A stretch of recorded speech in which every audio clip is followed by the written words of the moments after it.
planning to rectify or remedy those findings within the next audit cycle. Okay. All right. Also, at the meeting in March 3rd, can you bring us? Always go into more detail. We have the specific presentation. The option to hedge some of the appropriations through the allocation of the Stabilization Guarantee and mid-year provide an adjustment to school districts. And that we're still trying to But never over to specific special education is a differentiation above the line to the as well. Stabilization Guarantee. The whole gist of it, I know it sounds like you should projections of kids and grades and special ed and whatnot. Then they set the unit value, okay, and then that. Oh, that's good. Leave that slide. That one. So back to, and it takes board members a while, and I think now that we explain it this way, I think it's easier to understand. The entire budget is our operating budget, and you'll approve that in May, probably early May. The operational budget is where we spend most of the time with you in terms of, well, what do you want to build? What's going to happen with the raises? You want to add more counselors? That's all going to be in that operational budget. The special revenue, there's not a lot that you can do with that. Those are straight appropriations from the state based on formula. Now, if you wanted to add more into its instructional materials, let's say, you would do that in the operational budget. But there's not a lot for you to tinker with there.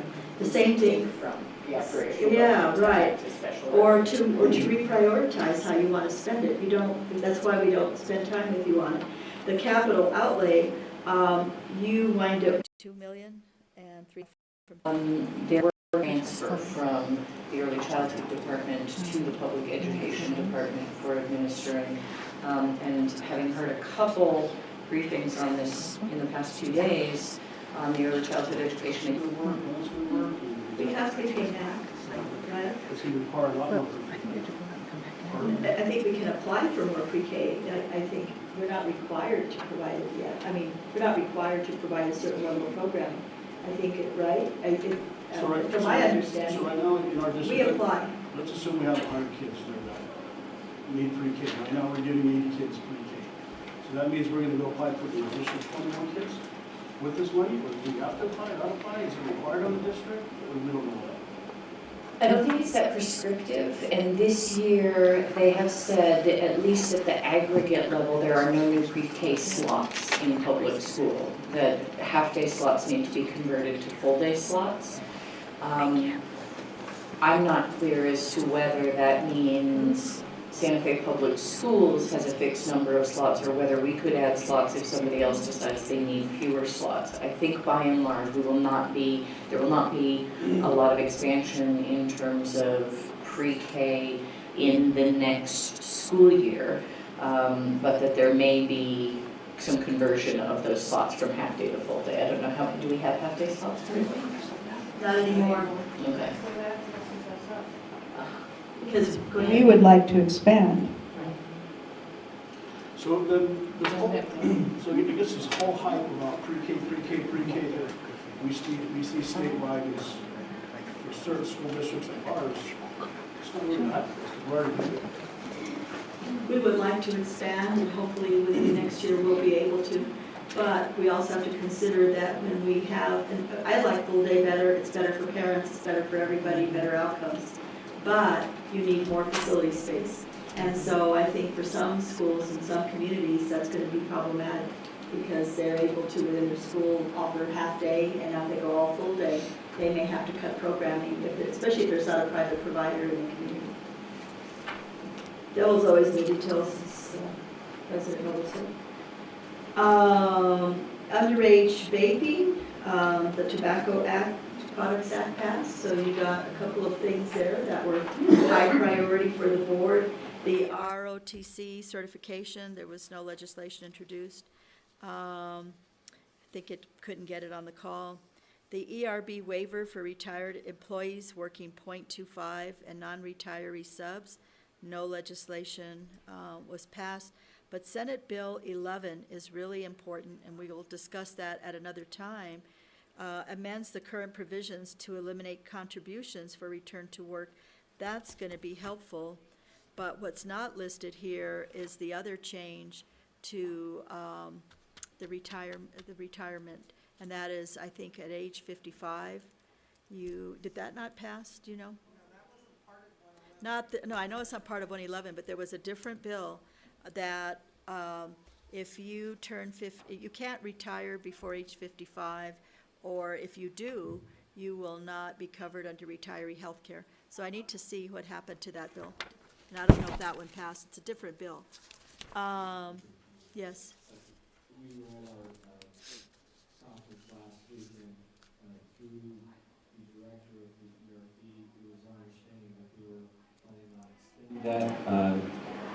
It was supposed to come into effect starting January of 2021, and they were extending that to, I believe, July. Do you recall, David? I think it was July of 2021. But superintendents across the state were very concerned about that bill because we feel that we may have people who will choose to retire so they can ensure that they have the health care. And say you started working when you were 21, you're going to be way under 55 at 25 years or whenever you can retire. Capital outlay, the district received $50,000 to help us with the information technology. Remember that involved ransomware and other kinds of protection that we wanted. We got considerably less. And then the system security upgrade was $280,000. The requests were as follows. You saw what we had asked for. And I think a lot of the money went to a behavioral health center, I think, right? For this, I think they pulled their money for Santa Fe. You probably know more about that, Commissioner Garcia, but I think it's in the south side for that youth behavioral health center or something. I think that's where they pulled their money. In regards to capital outlay, just personally, my opinion is just a little disappointing that any center had roughly $3 million and we got roughly $3,000. But the center that you're talking about is actually it's a teen center. The teen center, right. So it's not big roughly. You got one center throughout the finance bill actually $380,000. They pulled, it wound up being in the millions. Yeah. In terms of HB2, you can just read through the additional funding that was there statewide. We focused more for the presentation on what was important to you.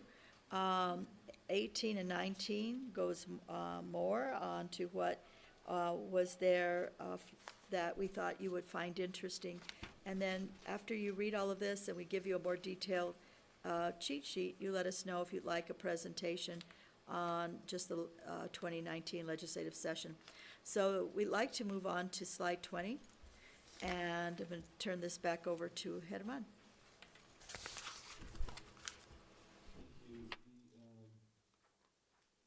Funding impacts for fiscal year 2021, this is not including any of the projected revenues, so strictly focusing on some of the items that through some of the bills that we know, or at least through some of the potential recurring impacts from prior fiscal year bills or prior legislative bills. Specifically, the $442,000 is the recurring. Last year we saw that as a adjustment for the small school size, and we'll continue to see that for the next 4 years. So this was the first year that it was introduced as far as the impact, and will continue to be so for the next 4 years. In total, approximately 2.1 to 2.2 million as far as that decrease in the funding. In addition, through the decrease in membership, including the special education, we saw some changes in some of our membership for special ed students. There was a decrease, we're estimating a decrease of 2.1 million in potential funding. We are still in the process of validating the 120th day. The 80th day currently was 12,240 students. So projected membership for next year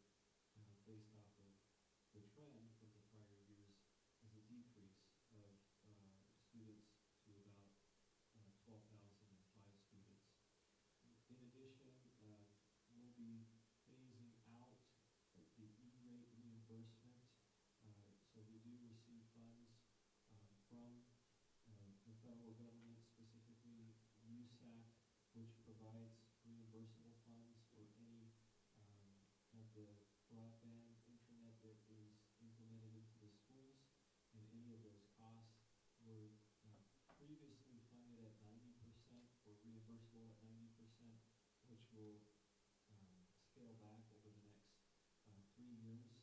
And so we'll be losing that funding over the next few years as far as what's available to get reimbursed. So essentially we pay for those bills and then get reimbursed.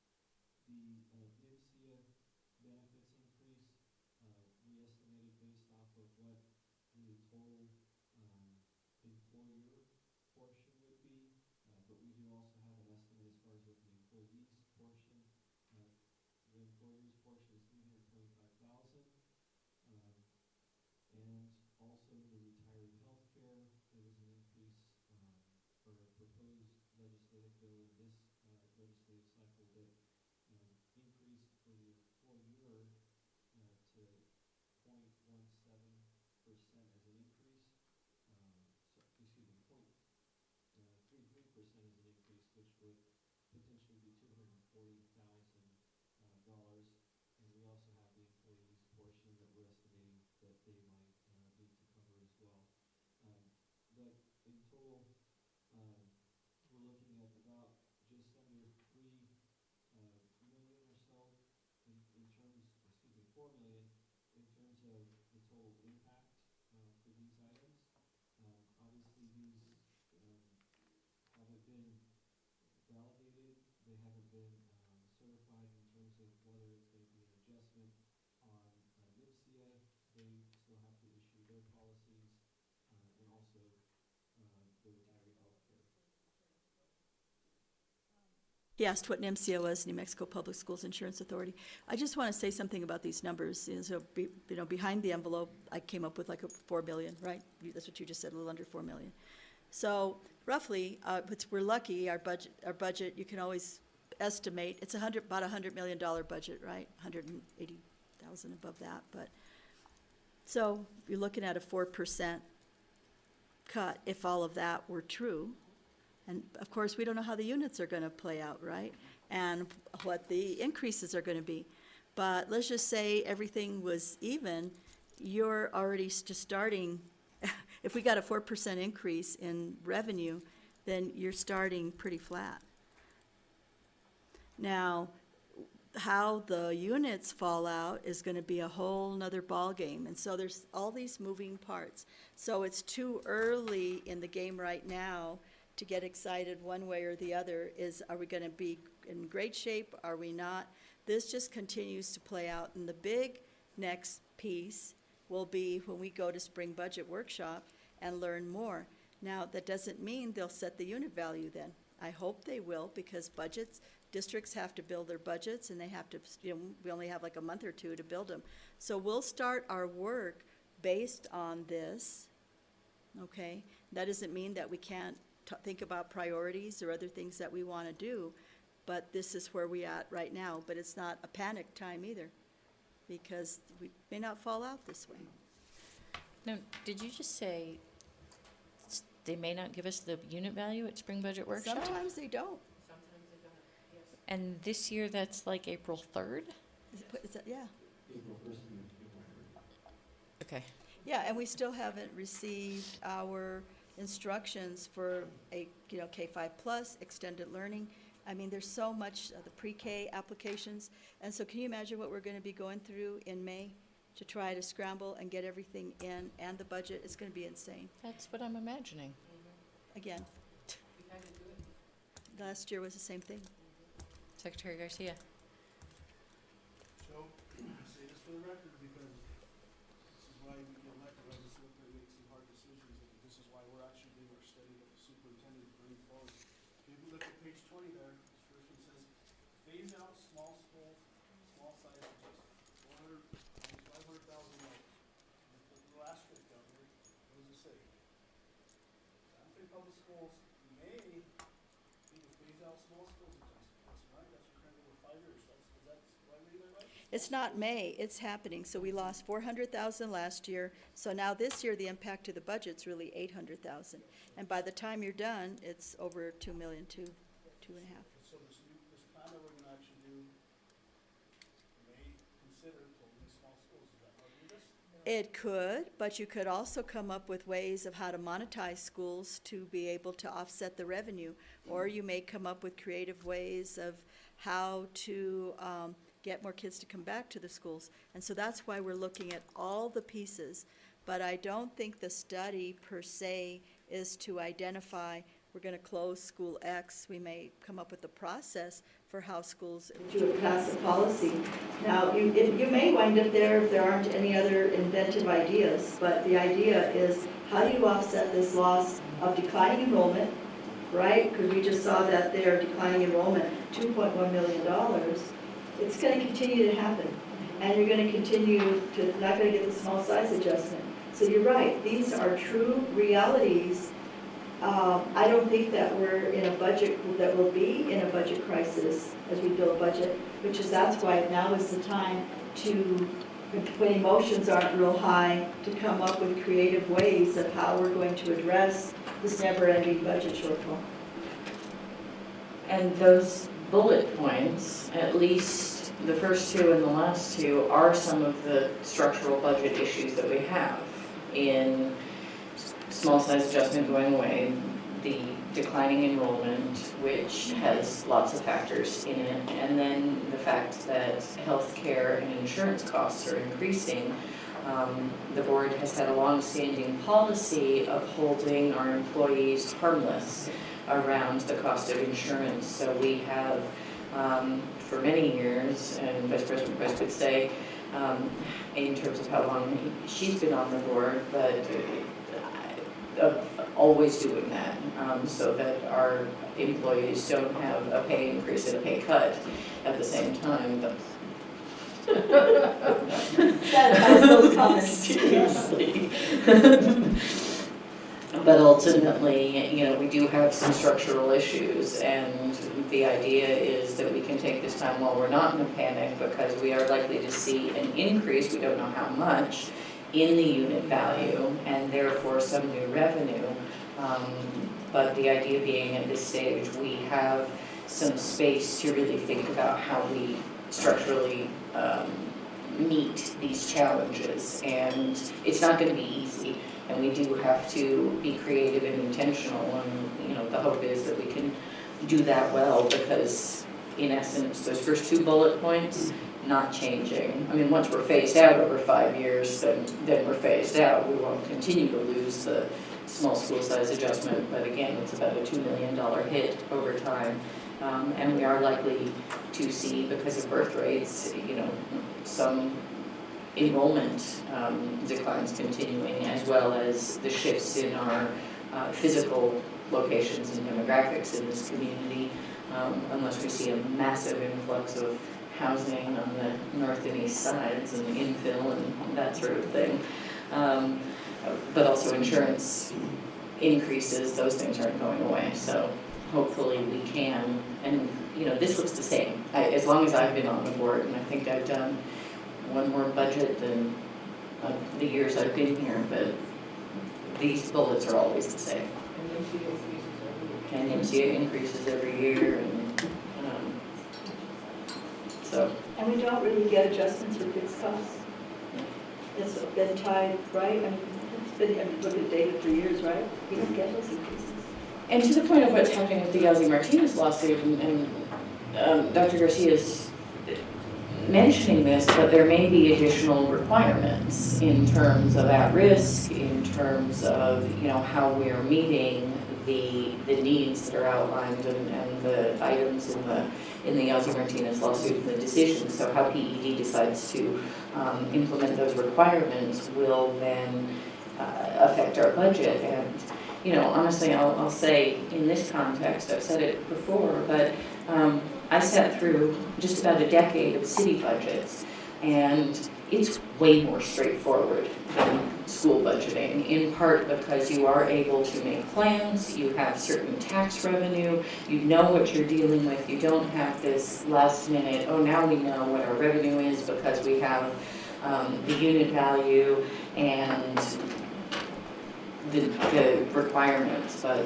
given our restrictions around federal funds, around the unit value, what PED decides to put in place in terms of requirements, which we were seeing, previously on the K-5 plus, that has been a little bit of a moving target this year.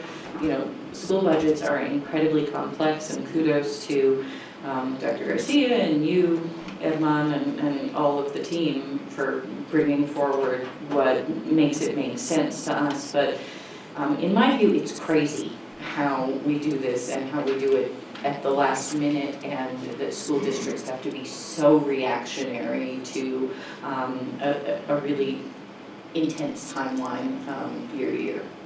I have a good question. Who determines at risk and what is the definition of at risk? At risk, defined as far as the way those units are generated, is specifically from three factors. One is those students that are participating in Title I programs are included as an at-risk student. So that includes any of those students that are in lower free and reduced lunch status.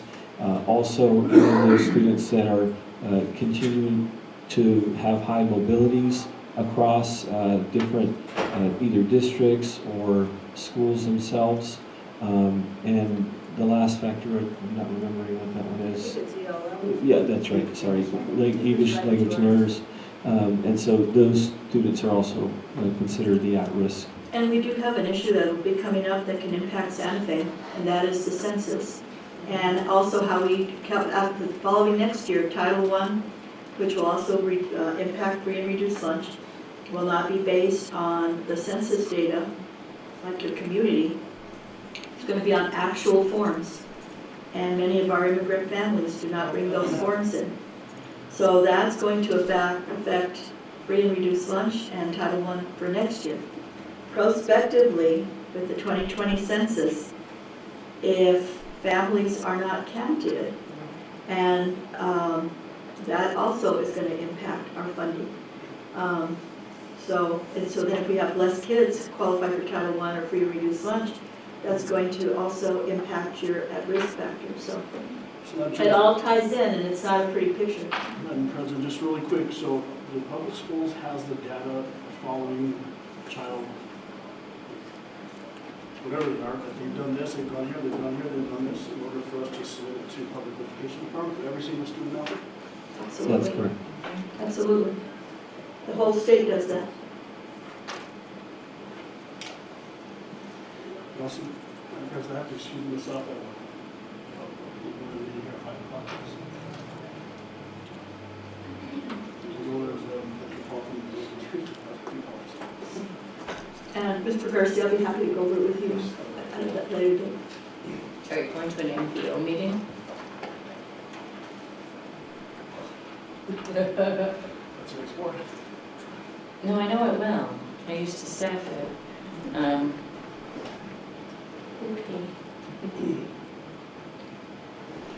Continuing on in the presentation, wanted to go over the budget framework and partly in the process as far as how this next budget cycle for the development of the FY21 budget and how in prior years this process has been developed. So essentially the main impact as far as the influx for generating the priorities are coming from the board in terms of establishing whether those are under specific guidelines or under general priorities, and then also how those are tied specifically to the strategic plan. After that, in addition, the district staff will work as far as validating the program membership, establishing or getting information from the individual departments and cabinets in terms of their priorities, also meeting with school advisory for generating the information for the school advisory councils at the local site level that provide the instructional needs and the priorities at each site. We will then dovetail all of the federal and the state grants and those applications that are available for funding, and also include a fair student funding model in terms of allocating those funds back to the sites. So Vice President Price, one more thing, and I forgot to tell you this. We need to add another segment to that circle, and that is that now there's a new regulation that the school advisory councils have to send information about the budgets around equity to the board. And so we need to add that piece in. That's a brand-new thing. Okay, so it's going to add another level of complexity in a very short time frame. And I'm going to tell you this because you might get complaints from your parents or your SACs, you know, that they're moving so fast, it didn't have enough time to meet or whatnot. But we're just in a compressed time frame. Thank you. The next slide will provide, we provided you what the prior year priorities were for the board for the current fiscal year in 2019-2020, and those all essentially were implemented or intended to be implemented. The next slide as well includes the other items that were budgeted for the current fiscal year. The total of these were about 1.2 million in terms of the allocation that was made available in terms of the board priorities. And so essentially this discussion piece is for allowing the board to provide us with the general budget priorities as well as any individual line items or any individual targeted priorities and initiatives that the board is looking to implement for FY 2021.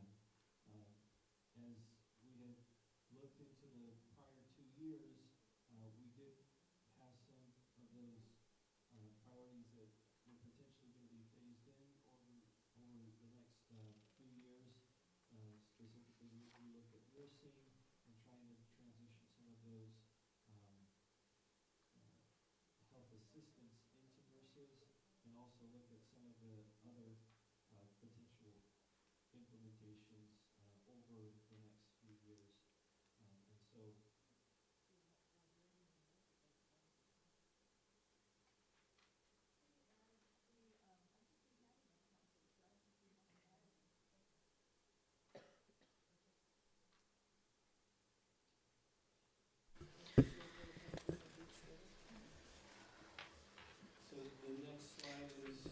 If we could just pause for a moment, sorry about that. And this is why I was chasing Secretary Garcia out the door. In part because this is where I think it's really important for us to do some work as a board, to look at our budget priorities, to be as unified and intentional as possible, as early as possible, because there is so much that has to happen late in terms of doing the math and understanding the PED requirements, that if we can get aligned around what are our budget priorities sooner rather than later, that would be good. I'm guessing, having overheard a little bit of this here, that Vice President Price is going to we want to be clear on the nurses, librarians, and counselors, and where we are with that, which has been a board priority for at least 2 years, that we've been looking at, you know, can we really have that, what some of us might call a full regular public school program with a certified nurse, librarian, and counselor in every school. And obviously you can see what we've done. The other thing that I would think would be helpful in the board doing this work is, you know, any recommendations. I think we did this last year, but any recommendations, Dr. Garcia, from you and your staff as to how these things are working, what's done. You know, a lot of it where it was intended as one or temporary sort of expenses that we could get things up and running, and where we are getting traction and if there's needed extensions on some of these initiatives that have been funded in previous years, you know. So if we've made an investment, personally, I feel I'm not sure I want to pull the rug out from under it if it's really starting to work, and if you and your team say, this one we could use a little more money to really get its roots nice and deep and whatever it may be. And otherwise, I would say, I think what we've talked about before is that I'm hoping all of us are thinking about what our intentional priorities, things that we want to add, things that we want to talk about during this budget process as we go through it. Madam President, on that point, our next study session will be April 16th. And so, and then we have a board meeting. We have the study session on March 26th, and then we have a board meeting on the 7th. We could devote a period in that agenda to maybe talk about priorities. We'll know the unit value by then, I would hope, so that you guys could start giving us feedback so that we can look at, so that when we go into the study, when we go into the finance subcommittee on the 16th, we would know from you what you wanted. We could look at, okay, what would we have to cut to make that happen? Or what we're suggesting to you. So if we devote, I don't know, for lack of a better term, a presentation or an action item, I don't know what you want to do with that piece, we'll figure that out. But just conceptually, would that work? Because otherwise we're really getting too late now. Because we had talking about priorities at this meeting, and if some people have ideas, we can write them down so that we can start costing them out. Or we can do that at the next meeting. Okay. You know, if anybody has any priorities that they want to bring up, obviously speak up at this point and we can talk about them. I do think, you know, understanding where we are, yes, well, financially, but I was going to say on the nurses, counselors, and librarians is a key thing, at least for Vice President Price and me, and it looks like Board Member Bose as well, all four of us that are here. And, you know, again, I would love, and I think we need to, March is really, it's kind of a lost month in a way. It's a little bit of a lost month. But I do think we will need to add this, and I want to add this as at least an item we can check in on before April 16th or 17th. So, yeah, 16th. So if you will be thinking about that, for example, I'll give you one notion or idea, is that we are going to, through at-risk dollars, we need to be considering, do we try to provide after-school tutoring? And what would that mean if we do that? Or do we want, we have communities in schools, but do we need more community schools coordinators at schools? Because the community schools framework is much broader than communities in schools. Communities in schools has a caseload, they provide services, and they can mutually exist with the community schools coordinator. But is that something that we want to start moving towards, especially schools that don't have any service? So, what would that cost? Because it's like a social worker running in the school, but it's a little bit different. So those are things that are in my mind that we're going to, with the at-risk dollars, if there is any new money, the legislature is going to be looking at new money for us. They're going to be looking at how are you addressing the needs of at-risk youth. The other thing for your consideration, so we'll bring back, again, where we are with librarians, counselors, and nurses. The principals, and I'm going to defer to Ms. Singh, but my understanding is that many times they prefer a library assistant than using money for a librarian, and they can't find them anymore. A lot of people are not going into library science, and it's almost a lost the day of the librarian is almost a lost, skill, person, I don't know. So while we're all attached to librarians, and I love having a librarian in a school, many times the teachers take on that function. I think they become more important at high school and middle school. And so just food for thought on that one. But be thinking about at-risk and innovative ways of how are we addressing their needs, and having more community schools coordinators makes sense to me, because then you're leveraging more support from the community, right? They're acting as social workers to connect kids with services in our community in ways that go beyond where we're at. And I haven't talked to cabinet yet, that's just thought floating in my head, that given the requirements, makes sense to me, so. And this is just to share what has been my experience with the Santa Fe Public Schools budget is, if we look at the calendar, it's exactly what is about to happen, is that we have a study session like this, you get oriented, you start thinking about it, it gins it up in your mind, and then we have to pass it. And, fast forward and we're done. So, again, and I'm going to keep sort of banging the drum about the board being intentional about its priorities, but we're almost out of time already, and this is what always happens, and it's the nature of, and what I talked about before, the sort of insanity of how this cycle works, but it is the world in which we live, and we have to do our work.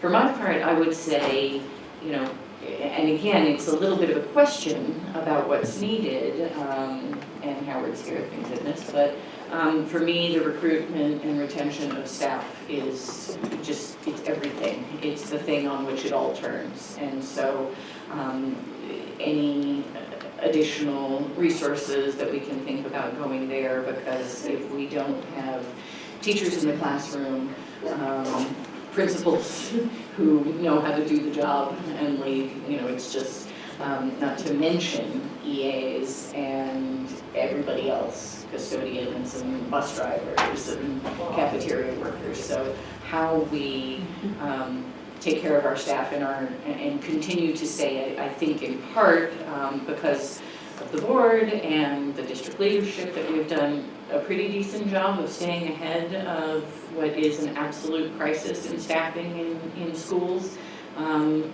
We need to continue to work really hard to stay ahead of that curve, and hopefully we can even start beating it with better and better odds. But oh my goodness, we have got to recruit and retain our staff and develop our staff.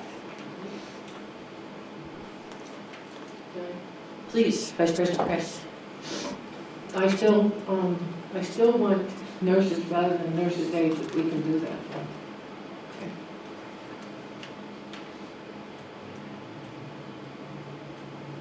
I think about peanut allergies.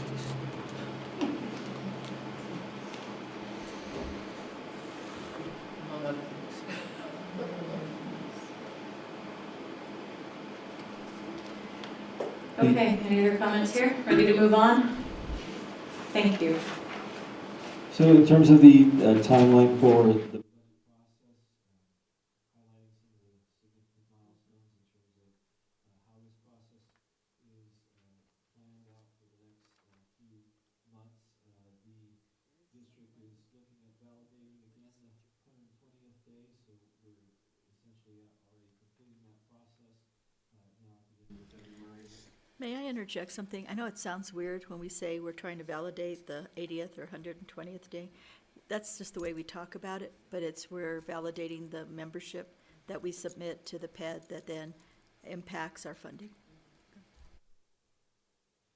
And the 80 and 120th day is used as the baseline funding for the subsequent fiscal year, and any of the 40th day is used for growth in programs typically. So the other item in terms of February for the process is identification again of priorities. March, we timeline to generating some specific reviews within the district in terms of cabinet, school advisory councils, and starting to develop some of those fair student funding models for the district. April 1st through the 3rd will be spring budget, in which we will receive the unit value and have some of those estimates, calculations as far as how the funding will impact the operational budget. We typically do receive some of the initial award letters for either federal and state grants as well during the spring budget workshop, and so we'll have that information as well to include in the budget process. And again, we do have a finance subcommittee meeting scheduled for the 16th in April, and then in May, typically we have a budget review with the public education department, and the application, or excuse me, the submission and any of the narratives that are required for that submission are included in that process. In the current process, in terms of the budget submission, there are new descriptors and new definitions in terms of what those narratives need to be for specific programs and services, specifically how the district is supporting those at-risk students. The BD is now looking to redefine some of those descriptors and redefine how the district is implementing those programs and services that are specifically based on either areas of improvement or focus areas, and so now we have to provide more justification on those programs and services that the district is providing, not only at the district level, but specifically at the site level as well.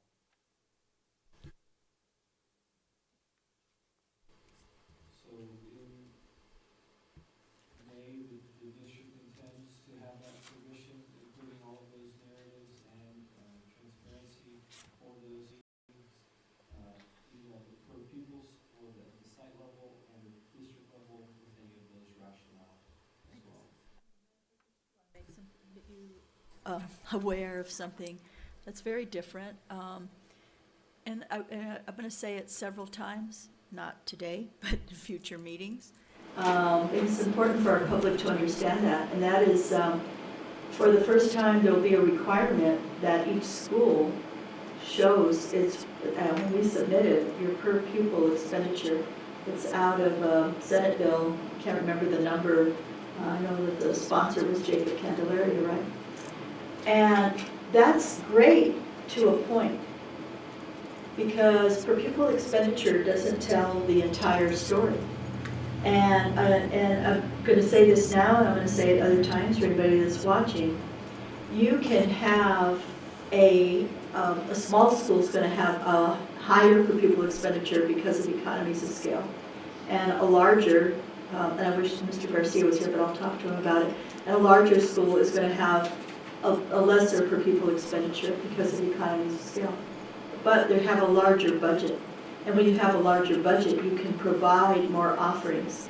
And when we were talking about making shifts, I'm not going to say which one of our principals, but one of my principals shared with me on the south side, I don't want to lose any students because I'm able to offer more offerings in music, different kinds of music classes. I'm able to, within my budget, because I have economies of scale, that I can have a dean of students that's doing restorative justice, whereas a very small school that may have a larger per pupil expenditure cannot offer the same number of programming. You know, Tasuket has a very high per pupil expenditure, yet they have combo classes, okay? So I'm going to say it probably every meeting between now and June, because it's so important, because people will look at that per pupil expenditure and say, well, equity, you're putting so much more per kid. And yes, that is true, but you also can't offer the same level. Just like Albuquerque, the kinds of things that they can offer compared to a district our size, but what we can offer compared to, you know, we have, what, half of our districts are under 1,000 kids in the state of New Mexico. Most people don't know that. Quarter of those districts, less than 250 kids. Their per pupil expenditure is amazing, but what can they offer? It's really tough, right? So there are trade-offs. So that's going to be super important as we get into the equity council, the equity steering committee and that work that we're continually educating, that you just can't judge a book by its per pupil expenditure. How's that for you? Yeah, we'll make t-shirts. So we'll leave it open as far as any specific sections or areas that you may have questions or would like to clarification on at this time. One more thing. We've also added for you a copy, and I know Dr. Gonzalez, you'd asked for it, a copy of the budget. So you have the operating and the operational budget. And so you have the handouts, you want to just go pass them out to them? So I made sure that you have those today. And we are ready to stand for questions, Madam President. Vice President Price. So when do we go over the findings in like in Appendix A? March 3rd. Oh, okay. But you can ask about them now if you want to. No, I don't like to be redundant. Fair enough. And that is, and just procedurally, what we do is accept the audit. We can't change it. Or approve it. Or approve it, or anything, we just accept it. Yeah, exactly. Audrey's in charge.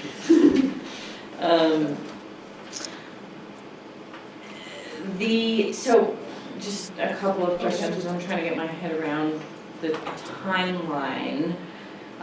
When do we need to submit to PED? Do we know that yet? Are they going to tell me that at the beginning of April? The PD does typically have a timeline, and they have not reached out to us as far as providing that. Typically it's in May and the latter half of May. We can request a specific date for that submission to take place as well. Did you do the whole operating budget? I did. Because that didn't get passed on. All we have is the operation. Oh, she's passing it on. Okay, that's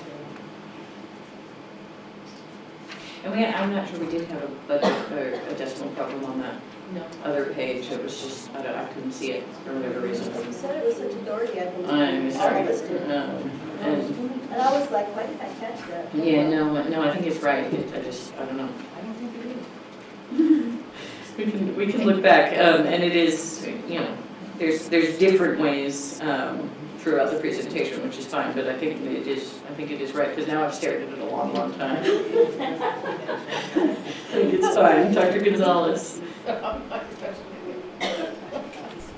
Madam President, Dr. Garcia, there's other things that got funded in House Bill 2, like community schools or career technical education. How do you get that into the budget? Does that happen later? Well, you apply, and depending on when we get those, and a lot of those are below the line, but yeah. And it really is, those come back to you sometimes as budget adjustments. Right. So when we receive the money, then we have to adjust the budget, and because a lot of those will not be allocated before May.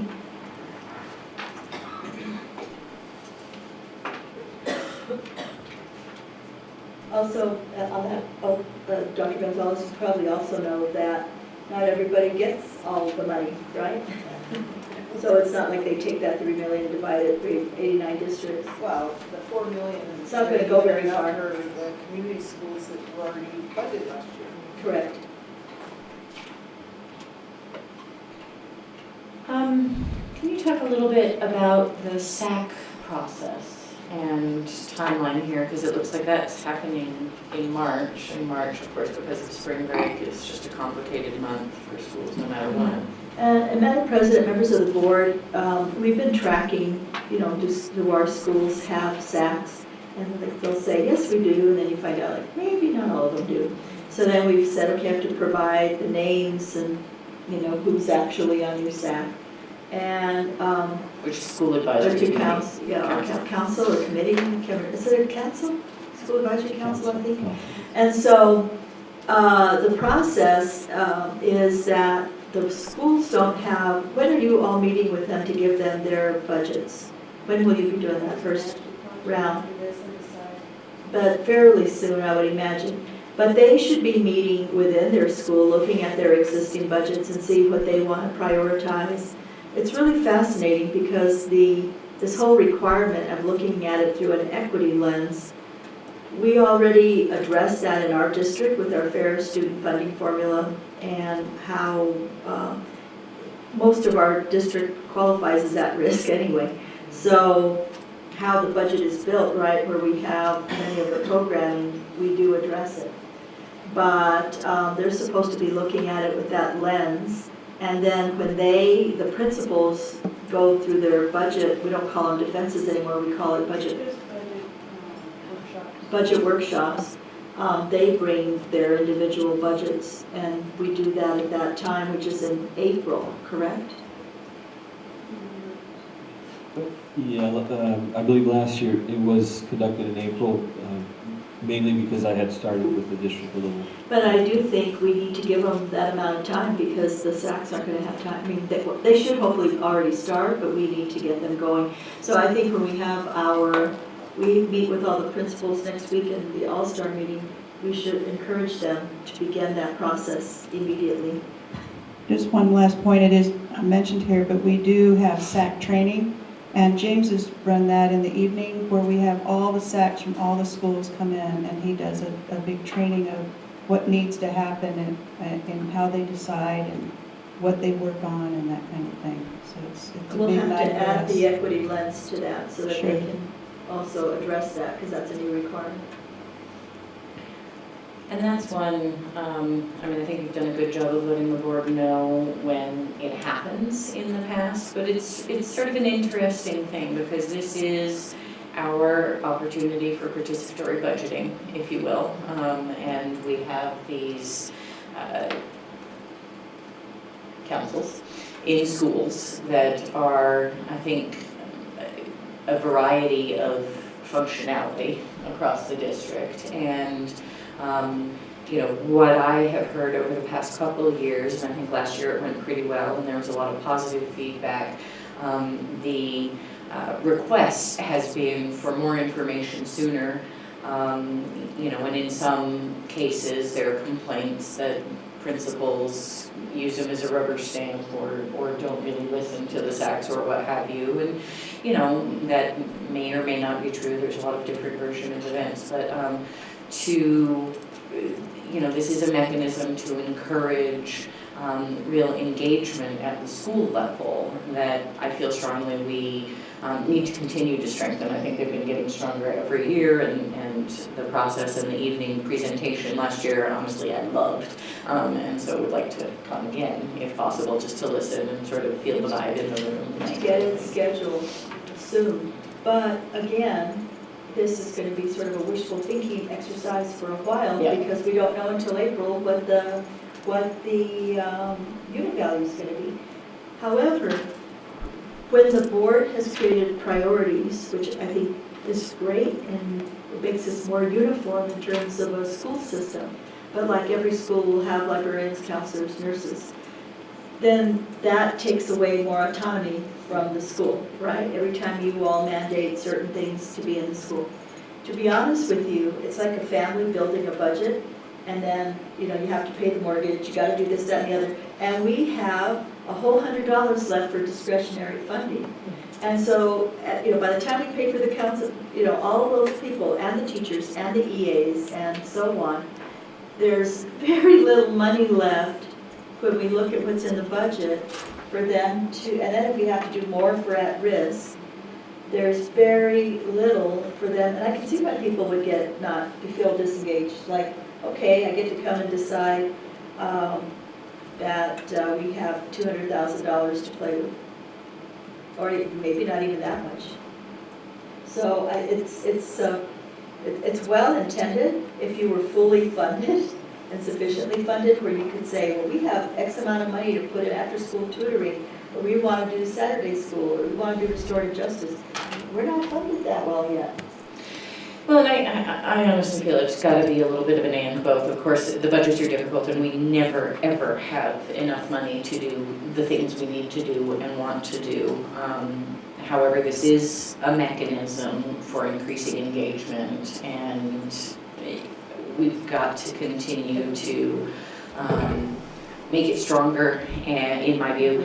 And, you know, it's something even that the board could think about. You know, we could potentially think about creating a pot of funds for innovative SAC ideas or something, yeah, to really work on. And sometimes this, you know, even though it's difficult and there's not very much, but it is the primary school site engagement mechanism we have for the budget. And sometimes, you know, the leadership, the messaging, the bully pulpit, if you will, of saying, we care what you say and about the work you do at a school site, I feel is valuable in and unto itself, you know, and we've seen that with increased engagement comes better outcomes. And so if we can think about active ways to make this more meaningful, and, you know, real, and even I think it matters, frankly, for board members too. And Secretary Garcia said, you know, I want to know what my SACs say as we're leaving. And so as we think about that, and, you know, this process will work, and again, I think it's been getting stronger, and hope that it will continue to strengthen, because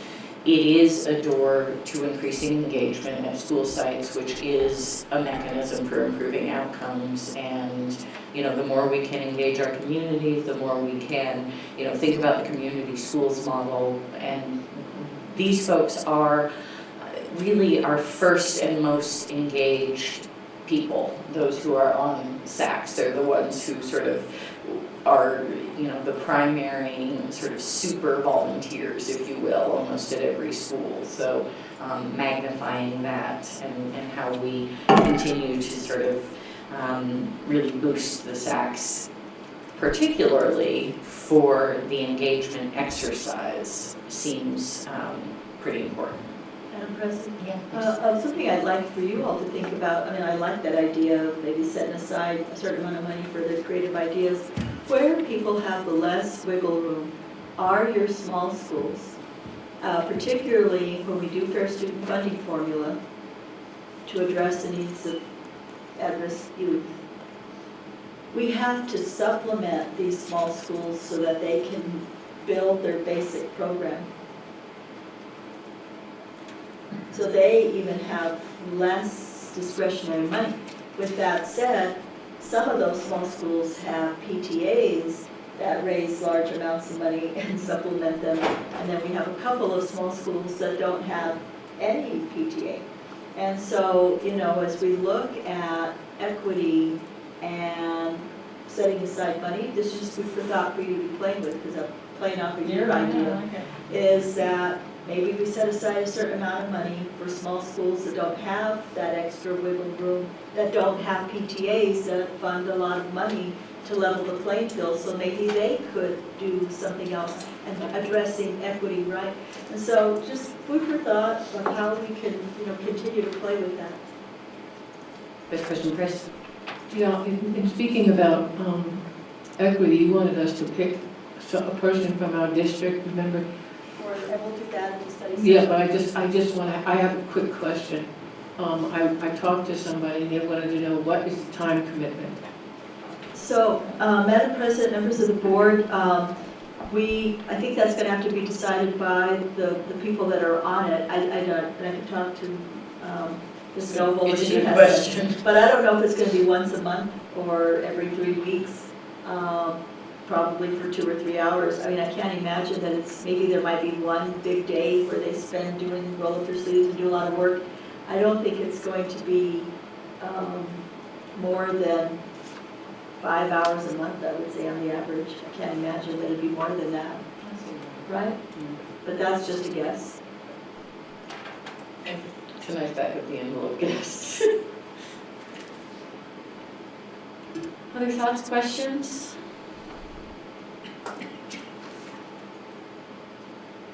Okay, well, thank you. I think, and we'll talk about how we can weave in some follow-up on some of these items before April 16th. So we'll put this, Madam President, and looking at Ruth, you caught that right, that for the next agenda, it will work, not March 3rd, not April 3rd. March 3rd. But the following board meeting, that we'll have it on as, we'll work with Ms. Noble, how we want to make it, what we want to call it, that we'll build that into for this next study session. Okay, and in the meantime, obviously for, oh, yes, Dr. Gonzalez. Yes. Madam President, Dr. Garcia, we got several handouts for the operation budget.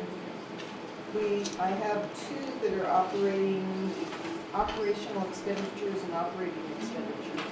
You should have one for operating, which is the entire budget, and one for operational. So Dr. Gonzalez, this has confounded me every year because we use almost the same word to describe two different budgets. And ultimately, the operating budget, which has 260 at the bottom there, is the full budget. And from that first slide at the beginning, so that includes the special funds, the debt service, the everything. And then operational, and I'm trying to come up with a pneumatic device to remember that, but with the AL at the end is the one where we have more leeway, that is 110 currently in the FY 2019-2020. And truly, every single time I have to stare at it and figure out which one's which. But And your operational is a subset of the operating. yeah. Another way that I think of it, how I get it in my head, operating. How do you operate the entire district with all the special funds? So I always say operating in my mind, I kind of have like this overarching, the whole operating piece of operating. I don't know if that helps you at all. Well, They're very similar, right? ING has 3 more letters than A, or 1 more letter than AL. I don't know. So However it's you bigger. figure it out, yeah. Yes, Board Member Bozay. Madam President, Dr. Garcia, I have what's probably a silly question, but when we're thinking about our priorities for the budget, is that money, like I get the sense that that's from the operational expenses? So mostly above the line or below the line, or does that relate to it, or does it not matter? It would be coming from above the line, Okay. but that, you don't really have to worry about that, because Okay. below the line are grants that we would be applying for. Okay, thank you. Okay. Thank you very much. It was good and clear, aside from the operating issue that just keeps coming back. And Tonight. there's something, there's an event that's happening tomorrow, downtown at the Lensing. Can I just, since it's tomorrow, can I just, Please, go ahead. since we were gonna talk about advanced planning, but it's not to the district, but with your help. There's this misnomer in the state of New Mexico that there are only 3 cultures here. Even though it was changed, the governor who changed it went back to saying tricultural. There is a Black History event happening tomorrow that many of our two at the Lensing, and there are two performances. One is for students, and many of our students are going, and that's in the afternoon, and then there's one in the evening for everybody. So I would encourage you to go. I'm sorry, I'm too old to keep numbers in my head like times. But you can look it up very quickly, I'm sure, and I would ask you to go. And our present governor is also referring to our state as tricultural. I find it very irritating to be unacknowledged, as many other cultures in this state do. So go and have a good time, and you might learn something. I'm really glad you brought that up. I've been seeing, and maybe it's just for whatever reason, my social media feed, but a lot more presence of Black History Month this year in this community, and it's making me so happy. And we are a multicultural state, and recognizing that and celebrating it and not disappearing anyone is so important. Okay, on advanced planning, I don't think we have any changes. We do have this last month that is March, but we'll have a board meeting on March 3rd, so next Tuesday. And then our study session on March 26th, which will be focused on the reimagining framework that Dr. Garcia presented, and we'll continue to look for and respond to the emails that are sent about what we are supposed to communicate ahead of that. I just had a thought absolutely go out of my head. It was this. It was on the reimagining framework loosely, and just as a point of privilege, if you're talking to people, please can we be clear, this is not an equity study. We need, and I think are all committed to bringing an equity lens to this process and plan, but we're not studying equity.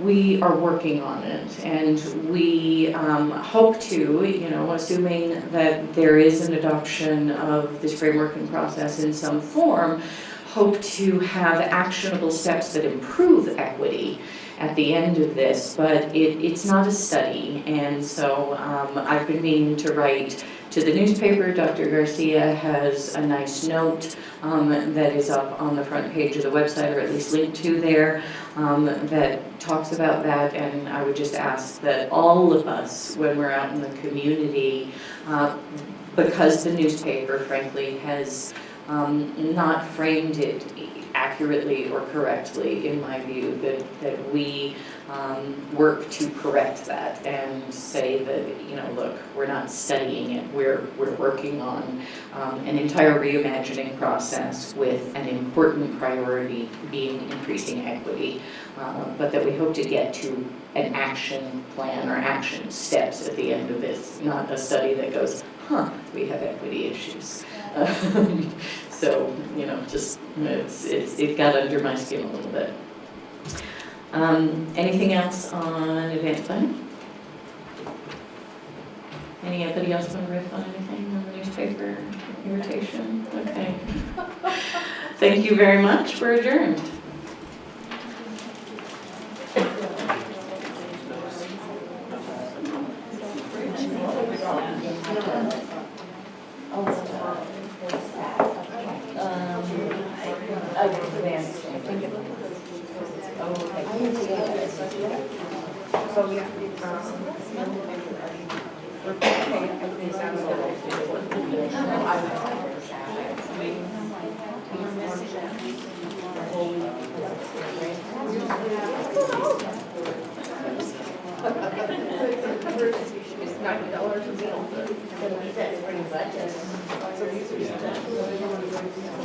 How are you?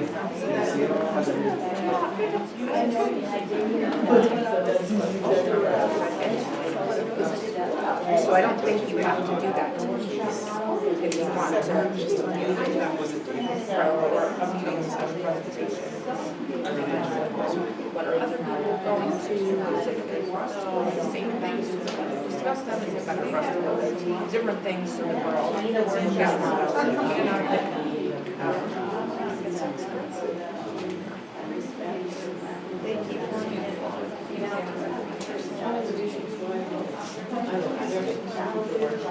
At least